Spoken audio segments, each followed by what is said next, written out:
Doctor, buenas noches, gracias por atendernos. ¿Cómo le va? ¿Qué tal? Buenas noches. Bien, bien. Bien.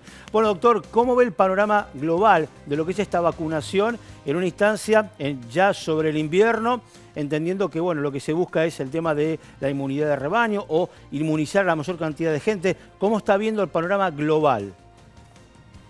Bueno, lo importante es la llegada de vacunas, porque de esa manera se puede cumplir con todo el organigrama establecido y además poder vacunar en el mayor horario posible, incluido sábado y domingo, que es lo que pedíamos en un principio. Así que con este tema de que aparentemente llegan la cantidad de vacunas más importante, supongo que ya la semana pasada hubo récord de vacunación, así que es muy probable que se empate o se gane ese número más rápidamente con el hecho de disponer de vacunas.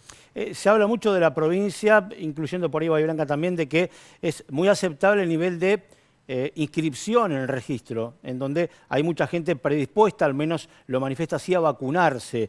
¿Esto es importante? ¿Cree que ese número, por lo menos en Bahía Blanca, llega a 180.000, 170, 180.000 en base a una población general, global, más allá de los grupos de riesgo, de 320.000 más o menos, ¿no? Sí, obviamente que la cantidad de gente que se vacune es muy importante y es importante desde el punto de vista de llegar a una inmunidad de rebaño, porque si tenemos en cuenta la cantidad de casos que ha habido, más aquellos asintomáticos que han pasado desapercibidos, o sea, no entran en el conteo, es de suponer que tenemos una cantidad de gente entre eh, contagiada de COVID y vacunada importante, así que podríamos llegar a un efecto rebaño a corto plazo, siempre y cuando se sigan cumpliendo el organigrama de vacunación. Hoy hay una duda importante respecto de cuánto dura la inmunidad con la primera dosis, si vence, si no vence, esperando la segunda, que por ahí se ha prorrogado un poco más de lo esperado, hay ansiedad por esa segunda dosis, al menos de la Sputnik.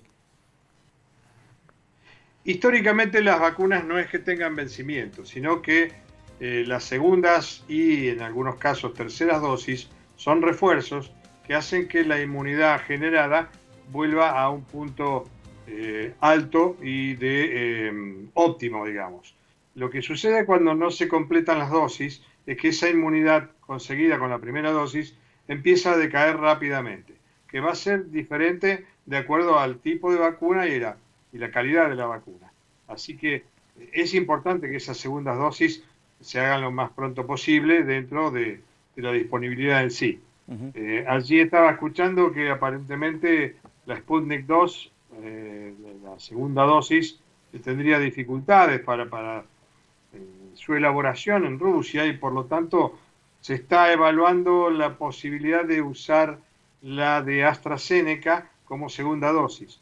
O sea, se repetiría el primer componente, lo cual está dentro de la, digamos, plataforma de cualquier vacuna habitual. No se usaría el segundo componente. Pero bueno, veremos qué sucede en los próximos días.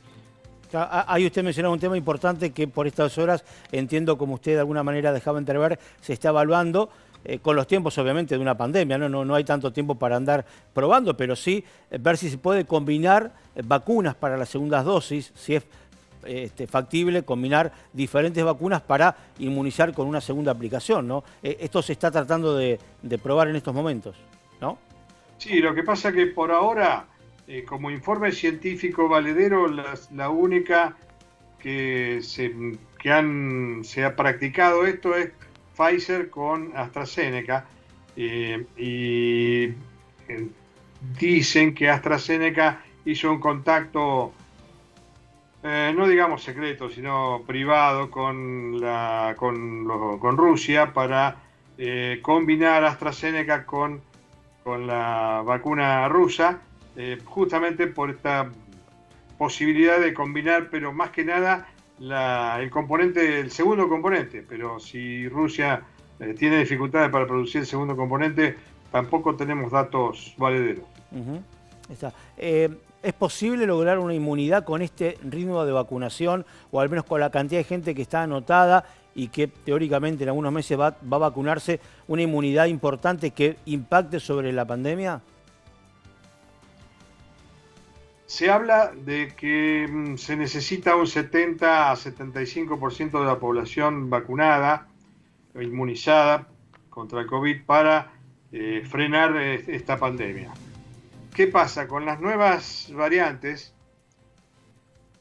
se necesitaría más gente vacunada. Por lo tanto, ya se está hablando de que deberíamos llegar a un 80-90%. Por lo tanto, creo que estamos hablando un mínimo de fin de año. Pero ya en septiembre, a este ritmo de vacunación, septiembre, octubre, podríamos tener un freno, por lo menos una meseta, como para empezar a ser optimistas en cuanto a la terminación de esta pandemia. Pero mientras sigan apareciendo variantes, el pronóstico no es demasiado bueno. Claro, esa es la cuestión. Doctor, en cuanto a un tema técnico, pero que a veces la gente nos pregunta, respecto a la efectividad de las vacunas que son o monodosis o que ambas dosis son del mismo componente contra, por ejemplo, la rusa, que son dos componentes distintos. ¿Cambia la efectividad, la dinámica de cómo actúan los anticuerpos en el ser humano? Sería muy difícil de explicar técnicamente. Yo se los diría caseramente en el sentido de que lo que puede pasar con la Sputnik, con otro componente, es que tenga un más amplio espectro, inclusive para el control de las variantes. Claro. Pero el hecho que sean de distintos componentes o sean del mismo componente tiene que ver con la plataforma de la vacuna y que las dos dosis sean lo suficientemente eficaces para llegar a una cobertura alta. De todas maneras, todas están cumpliendo con lo prometido, que era evitar la forma grave de la enfermedad y la mortalidad en la parte de internación, lo cual se viene cumpliendo prácticamente con todas ellas. Doctor, por último, ¿esta situación ha impactado en el resto del calendario de vacunación de manera negativa, por lo menos en lo que fue el año pasado o básicamente este año también? Sin ninguna duda. Además es un fenómeno mundial. Con el tema de las restricciones de circulación y el hecho de quedarse en casa, ha hecho que mucha gente, por miedo a salir y por miedo a ir a un lugar de salud, por miedo al contagio, los esquemas habituales se han retardado, pero este año creo que ya se ha recuperado bastante. Pero ya digo, es un fenómeno mundial bastante lógico, pero es importante, la pregunta es importante porque es fundamental que, especialmente en los grupos de riesgo, y básicamente los chicos, tengan su esquema de vacunación completo, especialmente en las vacunas clásicas que van a proteger contra sarampión, contra tos convulsa, tuberculosis, que en esta época de invierno comienzan a verse. Y si empezamos a tener clases presenciales, estos contagios van a ser evidentes y además van a generar conflictos a la hora del diagnóstico, porque prácticamente todos los síntomas de patologías respiratorias se superponen con las de COVID. Por lo tanto, vamos a tener problemas en el diagnóstico.